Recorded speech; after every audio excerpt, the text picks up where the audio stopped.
सांस टूटते ही सब रिश्ते टूट जाते हैं, मात पिता भाई बहन साथी छूट जाते हैं।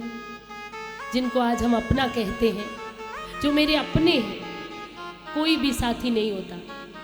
घर वाले कहते जल्दी ले चलो, जल्दी ले चलो, नहीं तो भूत बन जाएंगे, जल्दी ले चलो।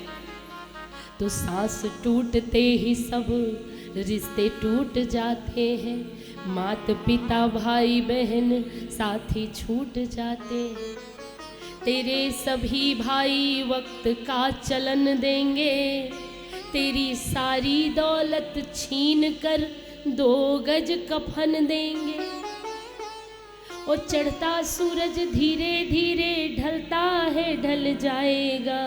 सांस टूटते ही सब रिश्ते टूट जाते हैं, मात पिता भाई बहन साथी छूट जाते हैं।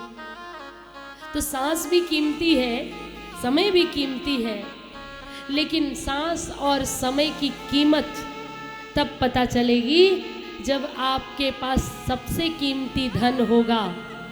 तभी आपको सांसों की भी कीमत पता चलेगी और समय की भी कीमत पता चलेगी। और वो सबसे कीमती धन है प्रेम।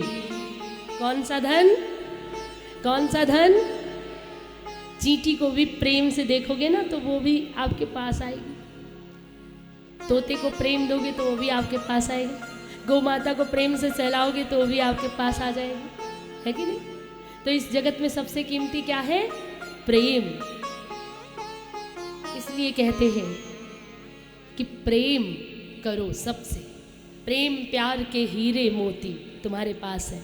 वो जो हीरे मोती है ना, जो अंगूठी में जड़े जाते हैं, आपकी मोती की अंगूठी, मोती का हार, हीरे की अंगूठी, हीरे का नेकलेस, हीरे का कंगन, हीरे का कुंडल, ये तो कीमती है, लेकिन इनसे भी ज़्यादा है प्रेम कीमती, जो आप बांट सकते हो, लोगों को दे सकते हो, और जितना बांटोगे उतना बढ़ेगा, घटने वाला नहीं। यही एक पूंजी है जो जितना बांटो उतना घटेगी नहीं।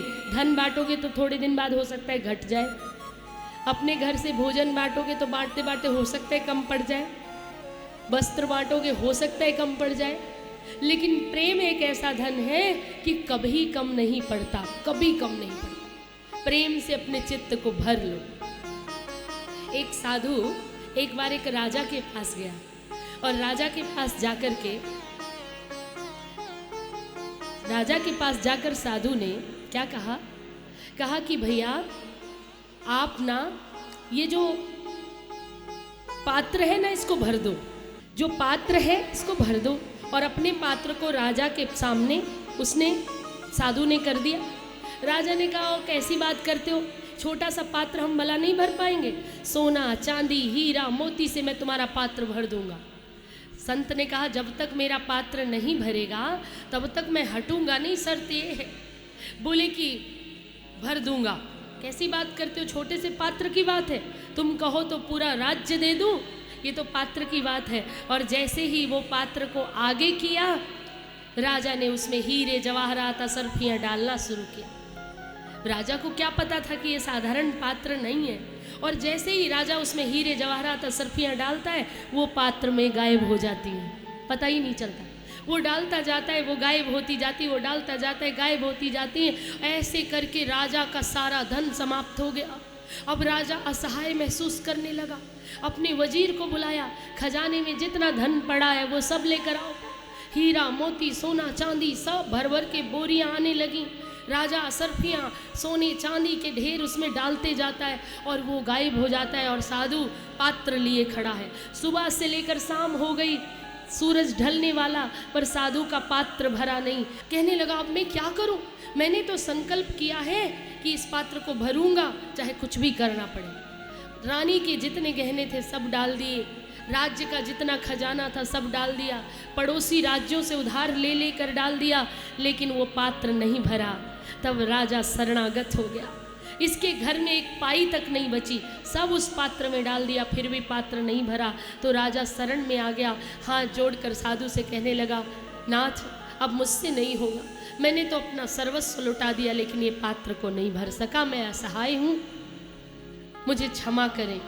लेकिन आज मैं शरणागत हूँ, मेरा सारा अहंकार, धन का, पैसे का, रुतबे का सब अहंकार समाप्त हो गया है।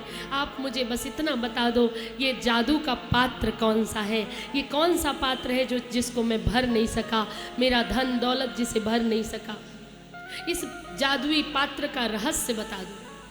तब साधु ने मुस्कुराते हुए राजा को कहा, राजन, ये मनुष्य का हृदय है, ये मनुष्य के हृदय से बना हुआ पात्र है। जितना भी पूरा करोगे, जितना भी धन कमा लो, जितना भी कुछ कमा लो, पर ये भरने वाला नहीं है। तो बोले, महात्मन ये बता दो, ये भरेगा कैसे, ये पात्र कैसे भरेगा?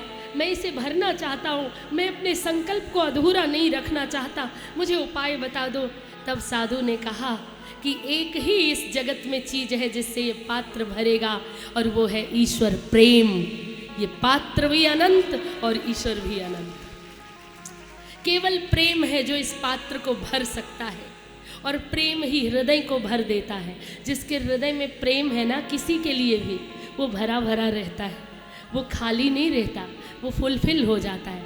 और जो भीतर से फुलफिल होता है, जो भीतर से भरा होता है, वही बांट सकता है। भरी गागर है तभी तो दूसरे को जल पिलाओगे। तुम्हारी गागर ही छलक रही तली में थोड़ा सा पानी, तो दूसरे की प्यास कैसे बुझेगी? बुझेगी क्या?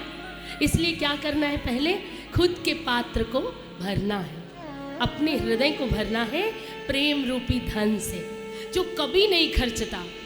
मीराबाई नहीं कहती, खर्चे न खोटे चोर न लूटे, दिन दिन बढ़त सवायो, पायो जी मैं तो राम रतन धन पायो। सत की नाव खिवटिया सतगुर, भव सागर तरियायो, पायो जी मैं तो राम रतन धन पायो। जन्म जन्म की पूंजी पाई, जग में सभी खोवाई, पायो जी मैं तो राम रतन धन पायो। तो राम रतन वो प्रेम रतन ही है, प्रेम ही राम है, प्रेम से ही राम को पाया जा सकता है। और भगवान भी प्रेम के वशीभूत हो जाते हैं, लुट जाते हैं।